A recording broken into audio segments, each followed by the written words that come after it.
Na última lição, discutimos o período de tempo de um gráfico e a sua importância. Na lição atual, vamos discutir a tendência. A tendência é a direção do mercado, dado que os movimentos do mercado estão a ser caracterizados por uma série de zigue-zagues, está a formar-se um certo número de picos e vales consecutivos. É exatamente a direção desses picos e vales que trai a direção geral do mercado. Em geral, o conceito de tendência é muito importante, pois permite que os traders identifiquem a direção das suas transações, seja para comprar ou vender um determinado instrumento de negociação, uma vez que os traders confiam na existência de uma tendência durante um determinado período de tempo para prever a direção dos movimentos de preços.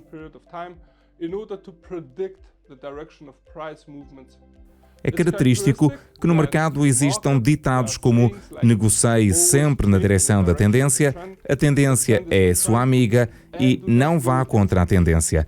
Neste momento, devemos notar que uma certa quantidade de traders negocia contra a tendência a fim de lucrar com uma inversão imprevista da tendência do mercado, mas isso é considerado do nosso lado como uma estratégia muito arriscada e devemos negligenciá-la na apresentação atual.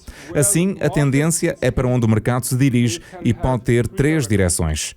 A pode estar a mover-se para cima, B pode estar a mover-se para baixo, C e pode estar a ir de um lado para o outro. As linhas de tendência são utilizadas para identificar o movimento direcional dos preços para marcar uma tendência. O declive da tendência pode ser utilizado para determinar a taxa de variação dos preços. A sua utilidade baseia-se no princípio de que, uma vez estabelecida uma tendência, esta persiste normalmente durante algum tempo. Note também que as linhas de tendência podem ser utilizadas para gerir transações, identificar pontos de entrada e de saída, concentrando-se em quebras de linha de tendência e quebras de linha de tendência e saltos da linha de tendência. Vamos dar uma olhadela. A primeira tendência que devemos examinar é a tendência ascendente. Uma tendência de alta é uma série de picos mais altos consecutivos e vales mais altos consecutivos. Uma linha de tendência ascendente é construída ligando dois ou mais mínimos mais altos. A linha é estendida para o futuro, a fim de atuar como um suporte durante o desenvolvimento da tendência. Ela sinaliza um sentimento de alta, ou seja, que os preços são suscetíveis de aumentar.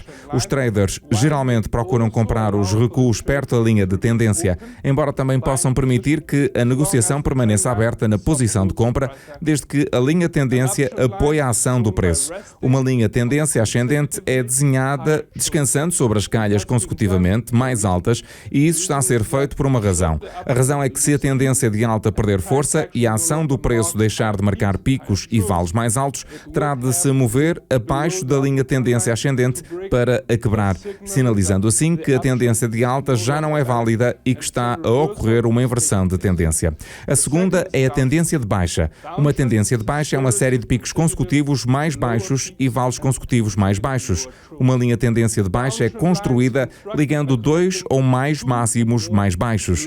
A linha é prolongada para o futuro, de modo a atuar como uma resistência durante o desenvolvimento da tendência. Ela sinaliza um sentimento de baixa, ou seja, que os preços são suscetíveis de diminuir. Os traders procuram vender as recuperações corretivas perto da linha tendência. A linha tendência descendente é desenhada apoiando-se nos picos consecutivamente mais baixos por uma razão semelhante à tendência ascendente, que se apoia nos pontos mais baixos. Se a tendência descendente deixar de ser válida, terá de quebrar a linha de tendência descendente, uma vez que a ação do preço se torna mais elevada, sinalizando uma inversão de tendência. Por último, temos o movimento lateral.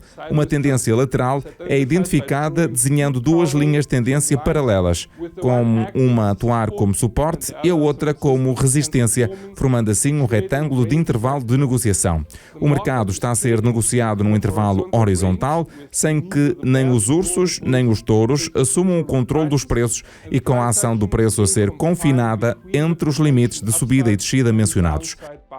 Os comerciantes geralmente compram perto da extremidade inferior do intervalo e vendem perto do limite superior, como dentro de um canal horizontal.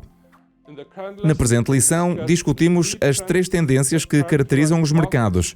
Na próxima, vamos discutir os canais, bem como as linhas de resistência e de apoio.